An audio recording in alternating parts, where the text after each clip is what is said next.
बातें क्यों कर रहे हो तुम दोनों? आराम से अपना सबक याद करो। अभी 10 मिनट में तुम लोगों का सबक सुनाने लगा। थप्पड़ पड़ेगा अगर आप बातें की तो। अच्छा शान भाई, मैं सबक याद करता। मैं अभी पढ़ रहा था। अगर 10 मिनट तक तुम दोनों को सबक याद ना हुआ, मैं सुनने लगा, फिर तुम दोनों को बहुत सख्त मार पड़ेगी मेरे से। अच्छा, मैंने नहीं आपके साथ आपके पास सबक करना, आप सही से पढ़ाते हो नहीं। मैं इस टाइम तुम्हारा भाई नहीं, तुम्हारा टीचर मान के तुमसे बात कर रहा हूँ। टीचर ऐसे तुझे से बात नहीं करते हैं। टीचर का कुछ रिस्पेक्ट होता है स्टूडेंट में। तुम लोग तो टीचर की रिस्पेक्ट ही नहीं करते हो। मैं भी गुलाम रसूल भाई को बुला के लाता हूँ, आप सही से पढ़ाते हो नहीं। मैं भी आप साथ जाता हूँ। चलो मुस्तफा, आप चलो।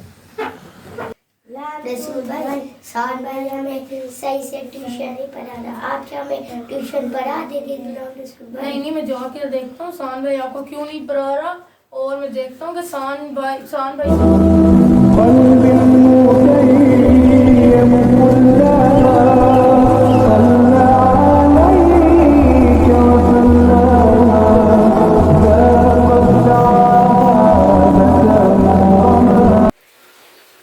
क्या सूट हाल है, वो कह रहे हैं कि आप उनको सही तरह पढ़ाते नहीं हैं।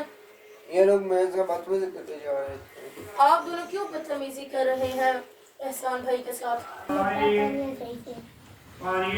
सौ देना पढ़ाते नहीं हो उनको सही तरह से। दोनों की बात सुन ली है, तो अब मैं आपको बताता हूँ कि आपने कभी भी उस्ताद से ऐसे ऊंची आवाज़ से नहीं बात करनी है। उस्ताद वालिदैन की जगह तो है, रूहानी बाप होता है। आपका उस टाइम एहसान भाई आपका भाई नहीं था, इस टाइम आपका वो टीचर था।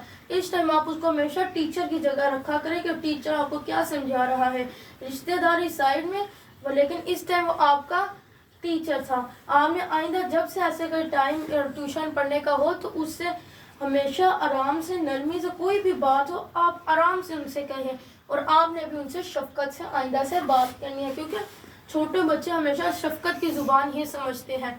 तो आप लोगों को मैं बता दूं, हज़रत अली अलैहिस्सलाम का कौल है कि जिसने आपको एक हर्फ पे भी पढ़ा दिया वो आपका उस्ताद हो गया। तो आपको उन्होंने इतना सब पढ़ाया तो आपका उस्ताद है। उस्ताद के साथ हमेशा नरमी से बात करना, और उस्ताद जो कह दे आप आराम से सुन लें कि वो क्या कह रहे हैं। लोगों ने हमेशा उनसे नरमी से बात करनी है। आप लोगों ने आइंदा हमेशा एहसान भाई से ऐसे ऊंची आवाज़ से नहीं बात करना। इस टाइम आपका उस्ताद है। ओके, आपको मेरी बात ये समझ आ गई? जी गुलाम रसूल भाई। और आपने भी आइंदा से उनसे नरमी से बात करनी है, ठीक है एहसान भाई? जी ठीक है। और आप लोग अब जाकर अब उनसे जाकर पढ़े और उनसे ऐसे नरमी से, और वो जो बात कह दे आप लोग आराम से समझ लें। फिर बाद में एहसान भाई के बाद में क्या आपने ऐसे ऊंची आवाज़ से, वैसे भी उस्ताद ऐसे बात कर ले तो खैर होती है। तो आप लोगों ने आइंदा से उनसे ऐसे बात नहीं करनी है, क्योंकि उस्ताद का अदब बहुत ज़्यादा करते हैं। तो अगर आपको हमारी ये शॉर्ट फिल्म अच्छी लगी हो तो लाइक, सब्सक्राइब, शेयर ज़रूर करना। बेल आइकन को भी दबाना मत ना भूलना। भूलना। तो अगर आप लोग हमारी ये वीडियो अच्छी लगी हो तो आप लोग एक दूसरों के साथ शेयर करें, और उनको ज़्यादा शेयर करें जो ट्यूशन पढ़ने जाते हैं, जो डिफरेंट ट्यूटर्स के पास पढ़ते हैं, उनको शेयर करें ताकि वो लोग उस्ताद का एहतराम करना सीख जाए, टीचर की रिस्पेक्ट किया करें। तो आप लोगों ने आइंदा से ऐसे नहीं करना। और अगर आपको हमारी ये वीडियो अच्छी लगी हो तो सेव कर लें, और आप लोगों को मिलते हैं आपके साथ एक नई वीडियो के साथ। ओके, अल्लाह हाफिज़, जज़ाकल्लाह। The complete of the video and